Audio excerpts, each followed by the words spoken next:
현재 크리에이터들이 기대하는 마크 지원 네트워크를 구축하는 일이다.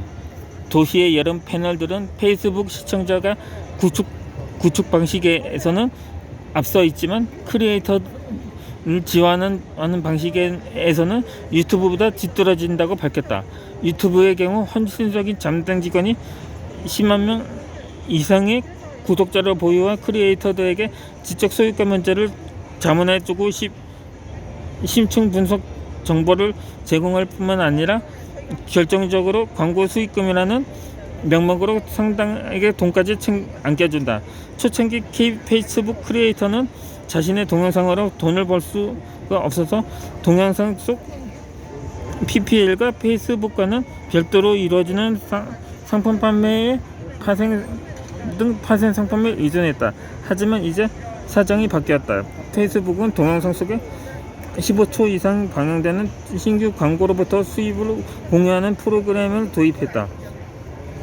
3분 이상 지속하는 동영상에서 분당 조회수 3만 이상을 창출하는 1만 이상의 팔로워를 보유한 크리에이터는 이 중간 광고에서 나오는 수익금의 45%를 요구할 수 있다. 아울러 페이스북이 직접 승인을 받은 음악을 동영상의 배경에 넣을 수 있도록 허용하고 있다. 계좌가 저작권 확인 플랫폼인 소스를 사들이기까지 했다. 페이스북 워치에 해적한 동영상이 하나라도 올라오면 추적해서 제거하겠다는 사실을 알려줌으로써 여기에 들어오는 브랜드는 안전하다고 홍보하기 위해서였다. 이는 유튜브가 자체 콘텐츠 시스템을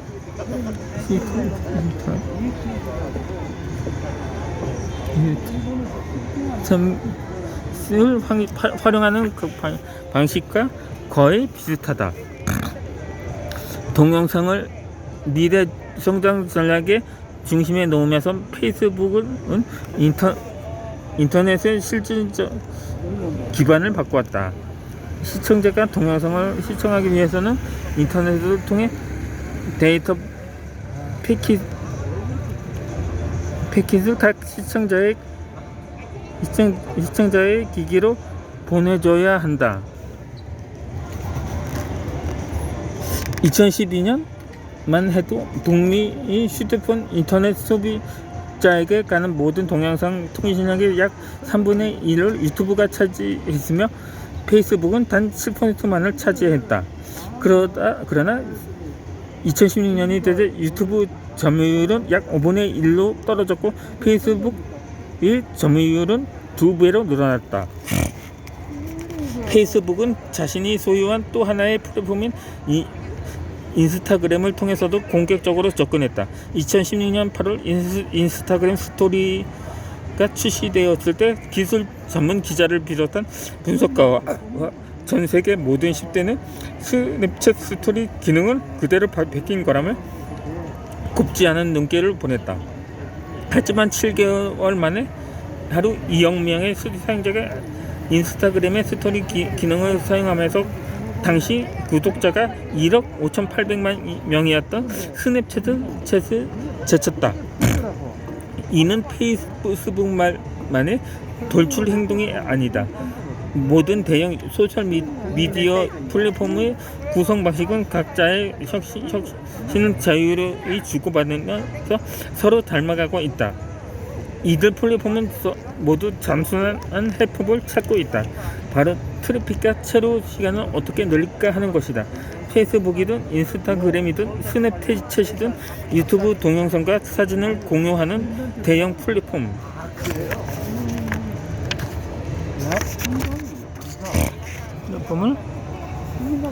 한번 꼼꼼히 들여다보라.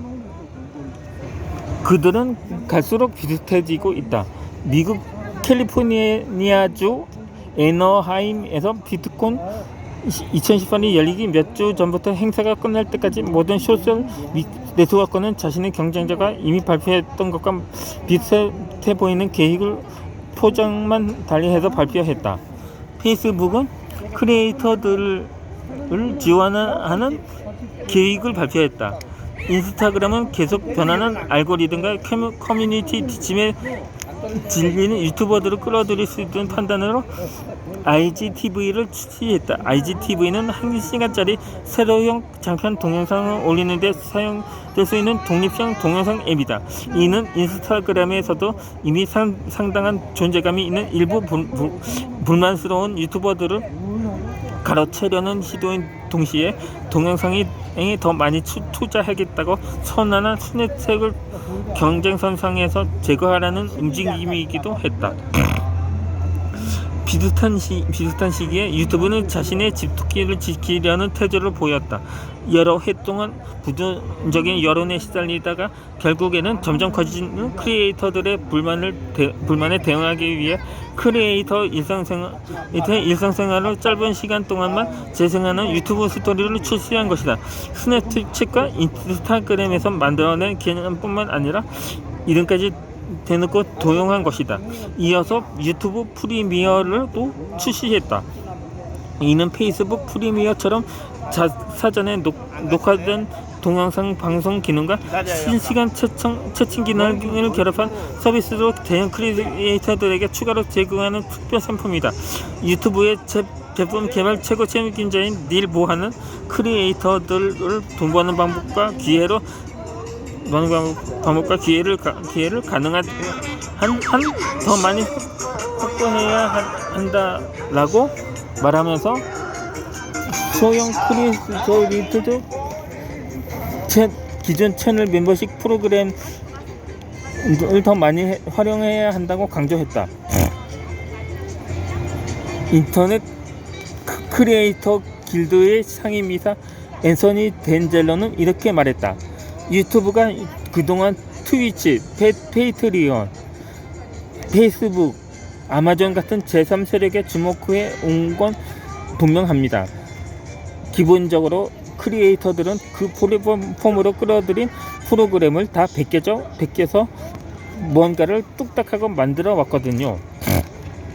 이 리틀 몬스터 미디어사의 매트 길레는 유튜브는 경쟁이 거의 없는 환경 속에서 근 3년에서 4년 동안 의미 있는 혁신은 누구만큼도 하지 않았습니다. 하지만 페이스북과 아마존을 비롯한 가능성 있는 사이트들이 유튜브의 혁신을 저촉하고 있어요 라고 말한다. 아마존은 가장 큰 니즈의 세계사, 트위치의 실소유주지만 사이트 운영에는 손을 대지 않는다. 트위치는 최근에는 영화나 게임이 아닌 방송의 비중을 늘렸다. 그래서 유튜브와 다소 비슷하게 보일 수밖에 없었다. 절대적인 숫자를 놓고 보면 트위치는 유튜브 근처에도 가지 못한다. 트위치에 게시된 동영상의 한 달간 총 시청 시간은 유튜브 하루 시청 시간에도 못 미친다. 그래도 트위치는 유튜브의 위협적인 존재다. 우리는 코앞에 다가온 또 하나의 존재는 틱톡이다. 이는 중국에서만 도인으로 알려진 짧은 동영상 공유 앱으로 전 세계에서 8억 명의 실사용자를 보유하고 있다. 틱톡의 상승 기세는 경이롭다. 8억 명 중 6억 6천만 명이 2018년 한 해에